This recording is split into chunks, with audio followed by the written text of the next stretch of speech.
You can also listen to us on SoundCloud at soundcloud.com/theclockcleaners. Hello and welcome to the Clock Cleaners Podcast. I'm Matt. And I'm Keith. And today we're recapping Smackdown from the July 4th episode. Yes, we get an Independence Day episode of Smackdown. Yeah. So, I must say, it was better than the Raw from Memorial Day. yeah.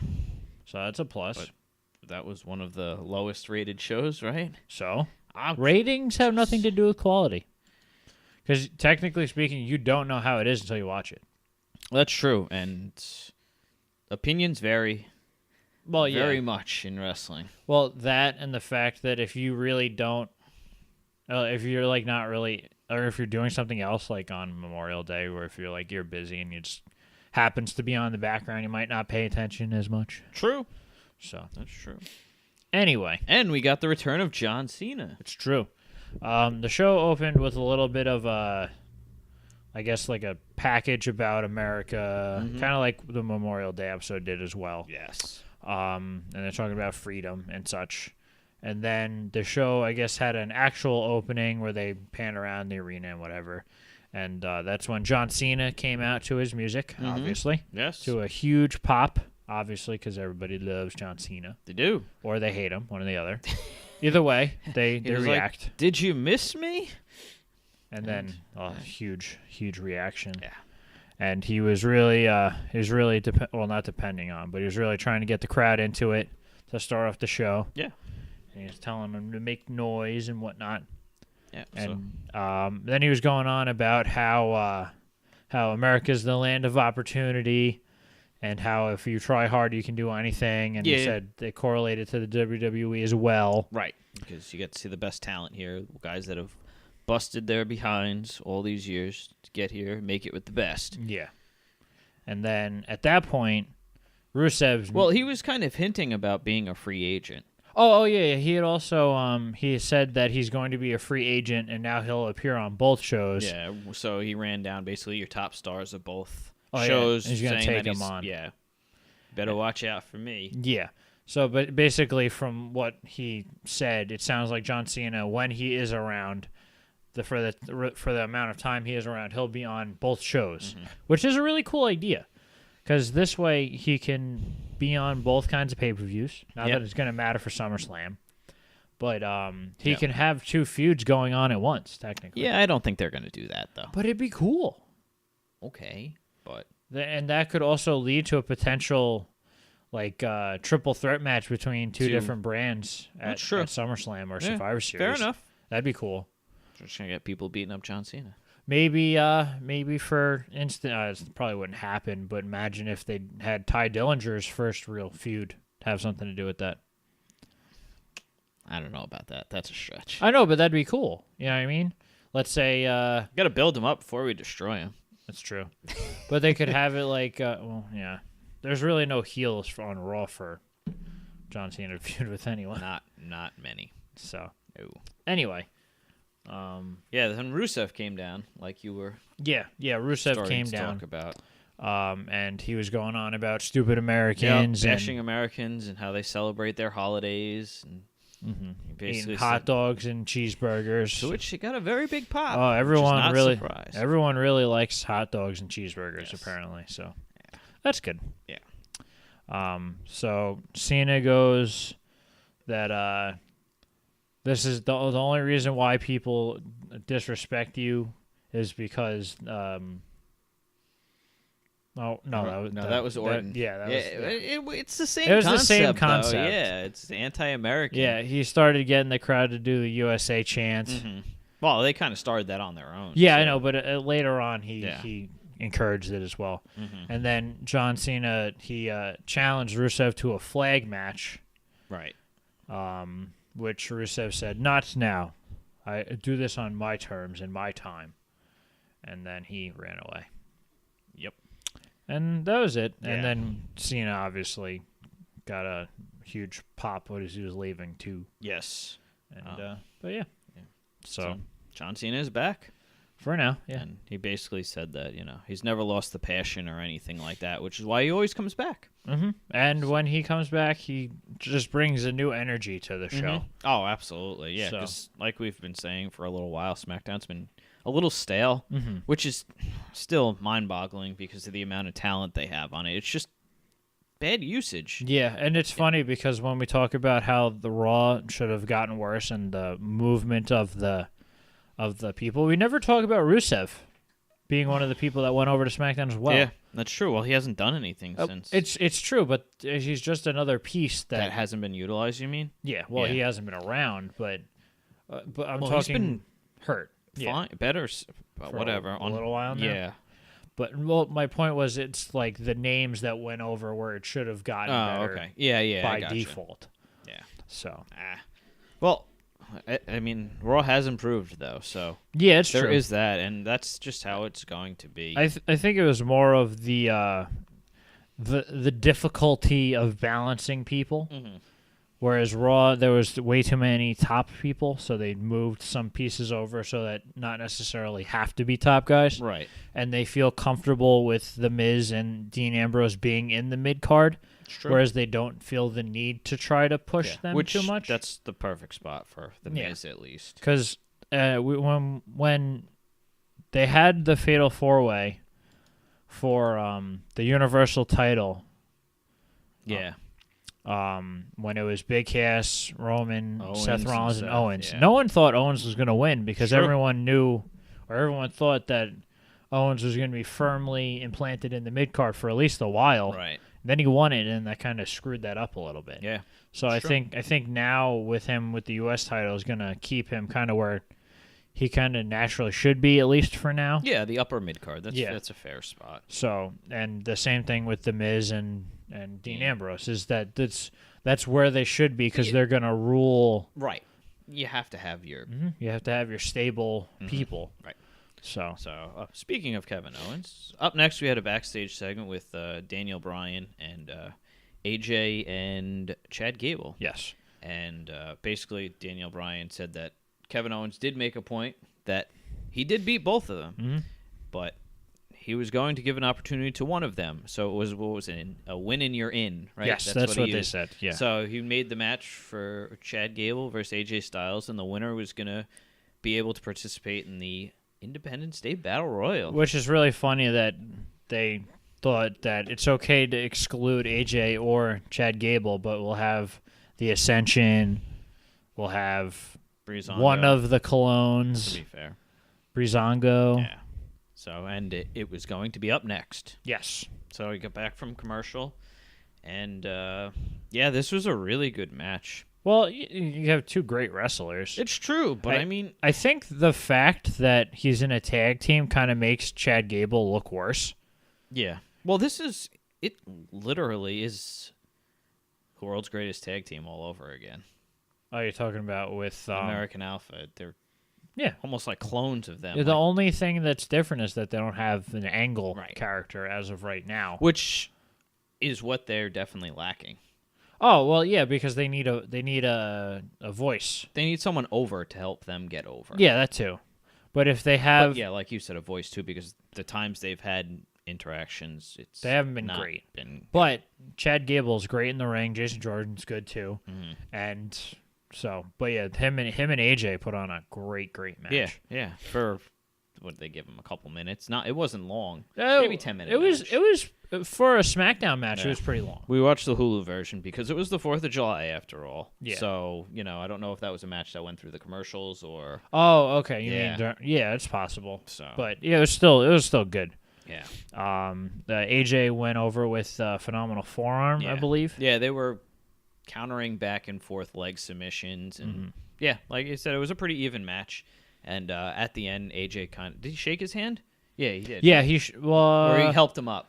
He helped him up, and then he nodded, and then he left. Gave him his nod of approval. Yeah, it's good because it's kind of like a passing of the torch kind of deal. But like you had said, I mean, is this an open door for Chad Gable to move up into single world? Yeah, it's possible. I don't see them splitting them up because they don't really have space because of how they're not utilizing people correctly as it is. Yeah. Well, it's just funny that you bring up that one of them was going to get singled out from the Battle Royal, and Jason Jordan was in it. Yeah, exactly.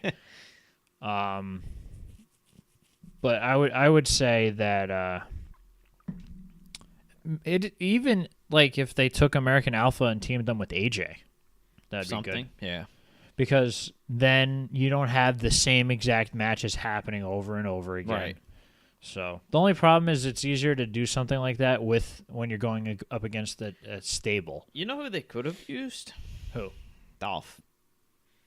He is a former wrestler. Yeah, he's an Olympic style wrestler. Yeah, I don't know if he wasn't Olympic, but he was amateur. Just, that's what it is, amateur wrestler. Yes. He was because they had that whole thing with him and Corbin. Remember? Oh, that was bad. Well, yeah. No, that was good. Remember? No, there was bad parts to it. Yes, though. but that because they had an amateur style match. Yeah, that's when he got kicked in the balls. Yeah, exactly. That was great. So, yeah. Up next, we had a backstage segment with the Hype Bros. Yeah. It opened with Mojo staring at the camera, looking sad. Yeah, he opened his bag and he saw the Hype Bros shirt there. So, there's definitely going to be a heel turn in the future. Yeah, you're getting on board with it now, aren't you? Yeah, it seems more likely. It seems as if the tag team division has just become two teams. Yes. Now. So. But yeah, so Mojo basically, like you said, looked disappointed when he looked at the Hype Bros shirt. Yeah. And Zach came in and was like, yeah, I know. We screwed up last week. We didn't win. Yeah, because they lost to the Usos. But then, he was like, but I did get us a chance tonight in the Battle Royal. Mm-hmm. And then Mojo was all excited because he's like, I won the Andre the Giant. Well, yeah, because Mojo had told him that it was a mistake because he had won. Right, yeah, that's the right. Battle Royal, the Andre the Giant Battle Royal. Yeah. So. But yeah, so now those two are in it too. Mm-hmm. They didn't do anything to earn their place, but they were in it. Yes, that's the weird thing. Yeah. Just like Sami Zayn had to earn all his matches on Raw. To get into the Royal Rumble? Yeah. But Zach Gallagher was in the Royal Rumble. Jack Gallagher. Jack Gallagher. And then so was Ty Dillinger, despite the fact that Ty Dillinger wasn't even on the main roster. So, man, whatever. Yeah, Rollins lost his spot. Yeah, to Sami Zayn, yeah. Well, that's because that was the big thing with Triple H or whatever. Yeah. All right. So, up was next. Carmella Ellsworth. Carmellsworth comes out to the ring. They're talking about how it's a Carmellabration. Yeah. And Independence Day is canceled. Yeah, which was great. James Ellsworth has really found a niche. Yeah, and I think the whole, I guess you can call it a feud with Daniel Bryan has only elevated his character. Like, I guess. Well, yeah. Well, because if you're going to have a bad guy, he needs a good guy to go after. That's true. Which is funny, though, because technically speaking, it seems more like Daniel Bryan's being the evil authority figure. Wow. Because the way that it's weird, because it's like bad guys doing things that they feel is right, and they're being held down. So it's like the story of an evil authority figure, but it's not. Yeah. So it's just a weird flow, but it works because it's just like great chemistry, I guess, maybe, or it's just the storyline or the story is good. Right. Yeah. And then Carmella kind of went on and was like, "Did you really expect there to be a different winner?" Right. Yeah. So this was another strong promo by Carmella. Mm-hmm. Yeah. This really suited her. I'm really glad that they went with her as the winner for Money in the Bank. Well, she's the best heel on SmackDown in terms of a female by a good margin. I mean, it's her, Natalia, and Tamina. Yeah, but and Lana. But Lana's not anything. That's a whole nother topic. So if they were gonna go with the heel, she was the choice. Right. And the fact that with Ellsworth, she can absolutely pull off it's perfect. The pull off the teasing of the cash-ins and everything. So then I think Naomi came out next. Yes. And congratulated Carmella. And then, ran down Ellsworth like every female does. Yes. And then I think Ellsworth responded, and then that's when. Oh no, that didn't happen. What happened was Naomi said, "Here comes Daniel Bryan," because he has something to say. Right. And then he came down. No, she said she's got nothing to say to you, but I know somebody who does, and then called. And then so Daniel Bryan comes out. He comes down, and then he tells Ellsworth that he's going to be kicked out of the arena. Right. And then Ellsworth goes, "I know how to get back in." Well, him and Carmelo both laugh. And Yeah. like this is something new. Yeah. And then he fined James Ellsworth $10,000. Yeah. Which is more than he makes in a year. According to you. Well, yeah, but that would have been funny if he said it. Yeah. And then he's getting suspended without pay for a month. For 30 days. And if he doesn't get out of the ring right now, he's going to get He's going to take the briefcase away from Carmella. Yeah, so that's just when she Carmella's hurried like, him out. Let's get the hell out of here. And since apparently Lana's shoulders weren't down on the mat last week, we're getting this match for the third time. Yeah, so now it's Naomi versus Lana. Yes. This was a great match. We spoke a little about this when we watched SmackDown. Mm-hmm. The whole Naomi glow thing, like I said, I feel like it's just overshadowing her. Yeah. Like, it's a spectacle almost. She has a grand entrance, which is like good and try to push somebody, but at the same time, it just feels like that's all she has. Or is it? I mean, she isn't the greatest on the microphone. No, she feels a little bit like cartoony. Because like she feels natural to me, but at the same time, it seems like it's not a real person. Right. You know what I mean? I got you. But maybe that's the whole reason they're pushing the glow stuff so heavily, so it kind of, I guess, outshines her faults. Maybe. So, would make sense. Yeah. You know, they do a lot of things like that where they like take people who are good on the microphone but are not great wrestlers and they... Like Enzo? Yeah, but I think he's a little different because he's not really known as like a wrestler. Yeah, I guess that's true. So... Yeah. But, yeah, anyway... So, yeah, this match starts. What does Naomi get her with, like, a roll-up? Well... And a sunset. Was it a sunset flip? Yeah. Yeah. I feel like Alana went for an attack first, but she dodged it very quickly. Mm-hmm. And then she did the sunset flip over. She went for the pin. I think Lana, like, evaded it or something. Yeah, and then she turned her around and put her in her submission, and Lana tapped out. Yep. And then... A couple seconds later, Tamina comes out to the ring unprovoked because Naomi was just standing in the ring celebrating, just looking at Lana. Yeah, so we kind of figured maybe Tamina's gonna attack Naomi or something. Mm-hmm. And nope, she just tells Lana to get up and let's go. Yeah, so I mean, your idea wasn't a bad one. For this. Well, I had thought that maybe Lana or Tamina will take Lana under her wing. But at the same time, I feel like Tamina isn't strong enough. Yeah. Yeah, but, I mean, I don't know. This is like, I'm not quite there, but it's like Bayley level. Of bad booking? Yeah, for Lana. I mean, she debuted, and she looks super weak. Yeah. And she looked good on her first, the debut. Yeah. But then, ever since then, it's just been so weak. Unless they weren't getting the reaction they wanted, so they wanted to bury the character, and she's going to be a valet again. It's possible. I don't know. I like Lana. I liked her better as the mouthpiece for Rusev, though. So I wanted good things from it, but it doesn't mean anything. No Becky and no Charlotte. No Natalya either, Yeah. but no one cares about Natalya. Oh. She was playing with her cats backstage. Yeah. So up next we had a Dasha interview with Shinsuke. And that it wasn't really an interview. It was more like she asked him a question and then he got attacked by Corbin. Fair enough. With a briefcase. Yeah, I don't even think Shinsuke actually answered. I don't think so. Yeah, you're right. Yeah. And then Corbin was just going, "You're not afraid of me?" Mm-hmm. And then Shinsuke fights back, and then they get separated. Yeah. And that's it. Mm-hmm. Then I think this was like during a commercial or coming back, they announced the flag match for Battleground between Cena and Rusev. So that means that Cena will be back for at least 3 weeks. Yeah.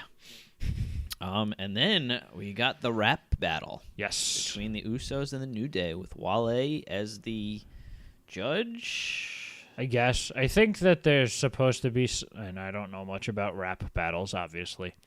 I think there's supposed Why would you to say be. obviously? Well, because no, never mind. So I think there's entrapment. Well, no, there's like a Nick Cannon show. It was like something like this. Oh, I think so. And is it on MTV or something? Yeah. And he's like the guy who stands in the middle, who is like kind of like a referee, but not actually a referee. Yeah. Who like kind of like mediates.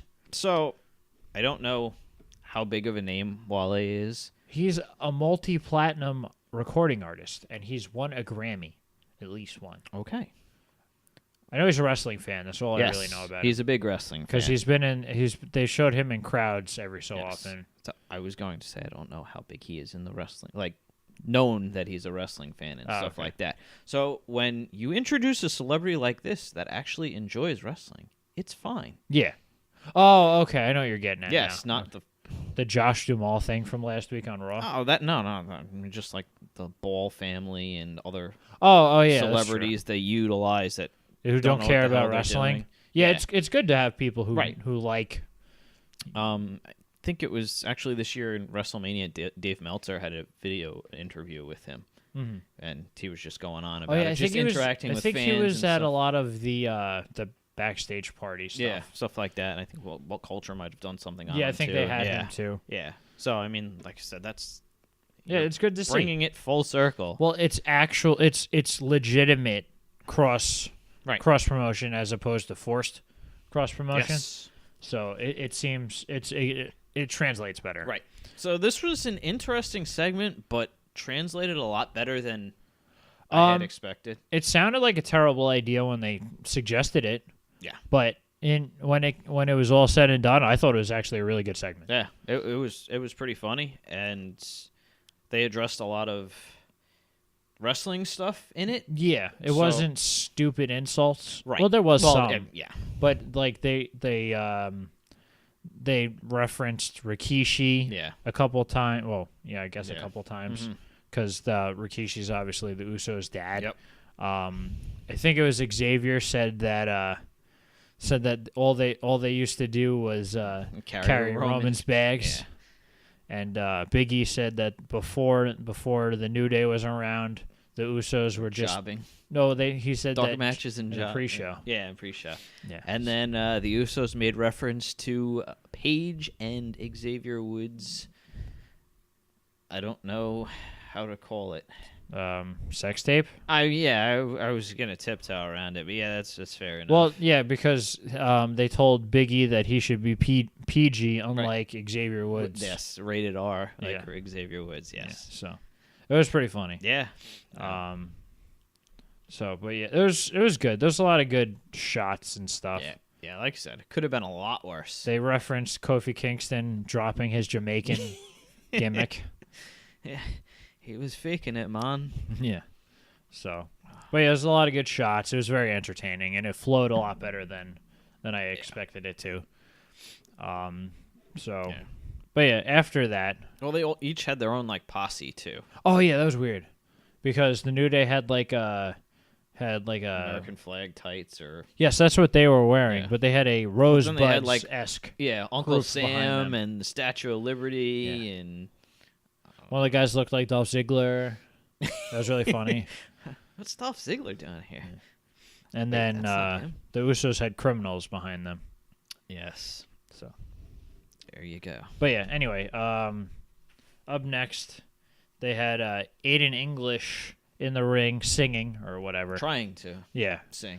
So he starts and then he gets interrupted by Randy Orton again. Mm-hmm. Which apparently this was going to be a match. Yeah. So Randy Orton just comes in and starts showboating on the top rope. Yeah, and then Aiden's like, "You done yet?" And then he attacks him from behind with the microphone. Yeah. Then he kind of throw him outside the ring and throw him into the ring steps. Yeah, and then they cut to commercial. Yeah. They come back in. I guess at this point Randy had gotten the upper hand, right? Yeah, I think they said that he just hit a power slam. Yeah. Well, this could have been again something that was playing through the commercial break that we didn't see. Yeah, it's possible. It's hard to figure out exactly how they choose to do it. Yeah, Orton hits a draping DDT off the announce table in English. Yep, and then he hits him with the steel steps and gets disqualified. Oh, yeah, that's right. So Aiden English is your winner by disqualification. Yep. So that's something you never thought you'd see. Aiden English beating Randy Orton. No. And then afterward, Jinder comes out. Yes. And starts talking about how Americans hate him because of what he looks like and how he sounds. So basically the same thing all over again. Then Orton, said that's not intensely. Why. Yeah. Well, yeah. He goes on and on about how the reason why they hate you isn't because of the way you sound or the way you look. It's because you're a jackass, and that's where it ended. Mm-hmm. It was funny because you kind of expect a retort, but it was just Jinder yelling not into the microphone. Yeah. Well, Jinder was going to start speaking in his native tongue, and that's when Orton turned it around and said, okay. This isn't about, Yeah. So, but this is getting a little stale. I like the fact that Randy Orton seems to be very into this. Yeah. But I think Jinder's one-dimensional character is really holding it down. Yeah, I mean, I think he could be more, but I think they're built too firmly on then you're not going to go anywhere from here. He's just going to be known as this. So, but yeah. Next we had I think this is next. Yeah. Oh no. Next was the backstage segment. Yeah, where the best part of the show. Ty Dillinger is walking in the back, where you see Fandango using He's standing on a ladder using a crowbar to pretend to clean something. Because he was trying to clean the wall. Yeah.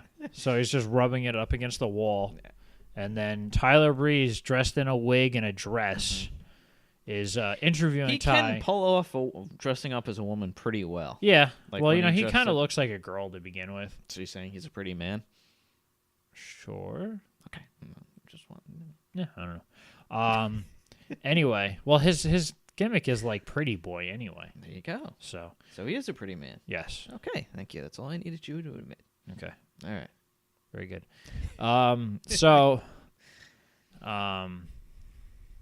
You distracted me. You sure you're not thinking about Tyler Breeze and Drake? No, that's not what I'm thinking about. So he has a microphone. He asked Ty Dillinger what his game plan is for tonight. Yes. And then Ty was like, "Oh, we're really gonna do this," and then I don't know if it was this point already that Tyler introduced himself and he was trying to think and he was like, "Tanae." Well, no, because Ty called him Tyler. He's I'm not Tyler. I'm Tanae. Tanae Young. Yes. And then he goes on about what his strategy is going to be, and then as he's talking, you see Fandango slowly approach he's like, him. I hope I grow eyes in the back of my head. Yeah. And then he's like, well, I don't know what Breezango's going to do, because if it comes down to it, they're going to have to fight each other. Mm-hmm. And then Ty turns around and goes, oh, Fandango. And then kind of walks away. Yeah. And well, he also told Tanae that she was a 10. Yes, he did. And then Breezango was talking like, what did he say? What are we gonna do? Oh, we may have to. Well, basically saying that we may have to fight each other, but we'll still be best friends or something like that. Exactly. Yeah. Good stuff. Even though it wasn't the Fashion Files, this is perfect. Perfect. Oh yeah, they've been killing the backstage segments. They've been so good. Mm-hmm. So, I guess they're taking time off from who's going to be their attackers. Yeah, well, there was it. You know what I mean? Well, this worked for tonight because they were all going to be in the battle. So something was going on. And Ty Dillinger was on TV. It's true. We were surprised because that's when we turned it on last night. So it's like, whoa. Yeah. All right. So up next, they cut to the actual Renee Young. She was cracking up. Yeah, she must have appreciated that. She was with Mike and Maria Kanellis, who were going on about love again or whatever.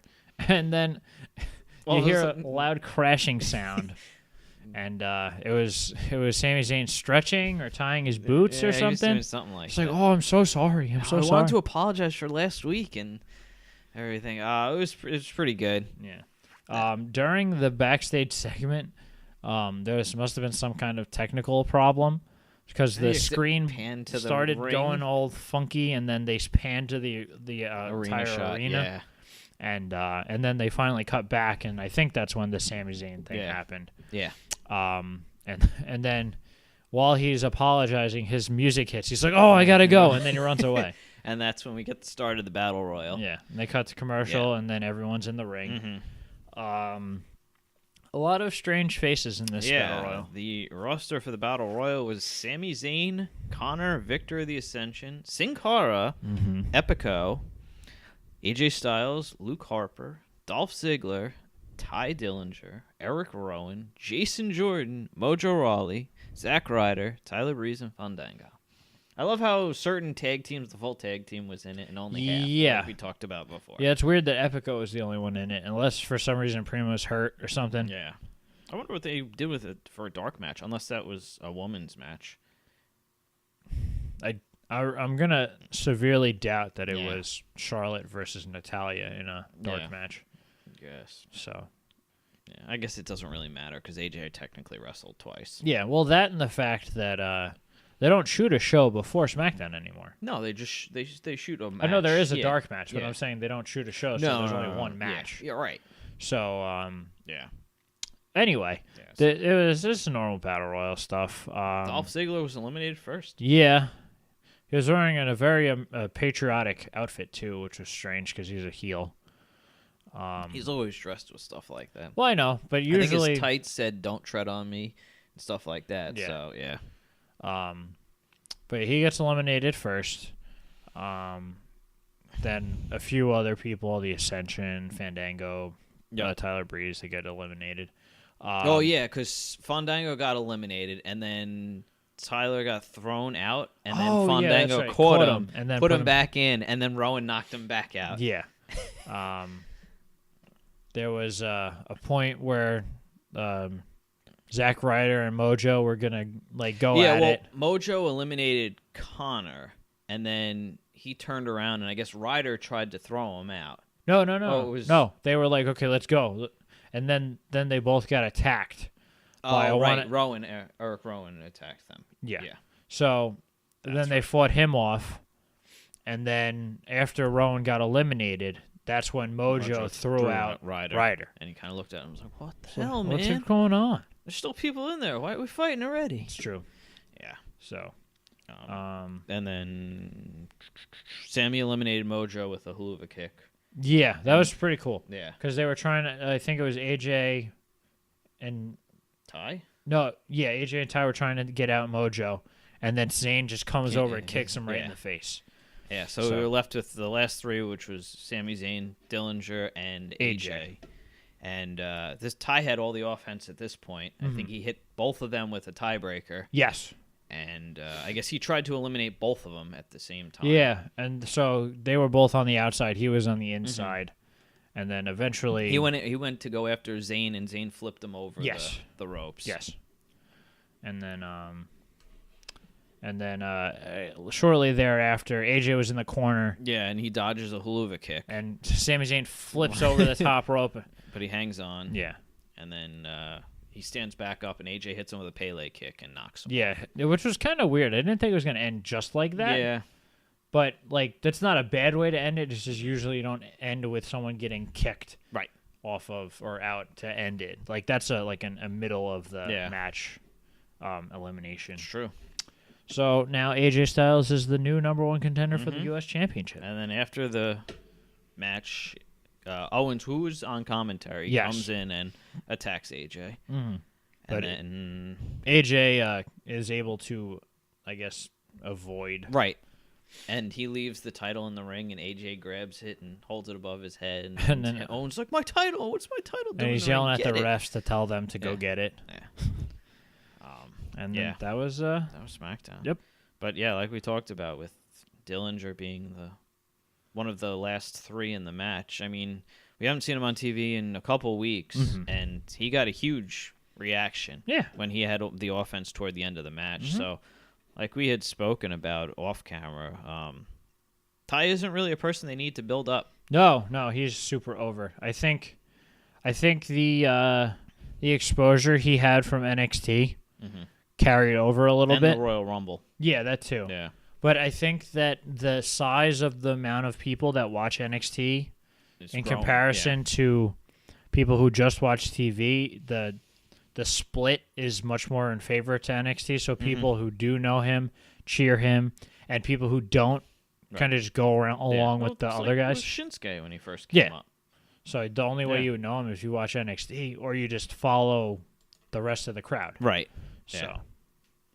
But yeah, I must say this was probably one of the better SmackDowns of late. Recently, it flowed nicely. Yeah. It didn't feel it wasn't dragging. No. Like sometimes it does. Yeah, there's a lot of SmackDowns where it's like, Yeah. oh my god, this show's longer than Raw. Mm-hmm. So yeah. But yeah, like I said, I enjoyed it. Yeah, not a bad show. So this has been our SmackDown review. if you liked what you saw here, please like, share, and subscribe. Bye. Bye.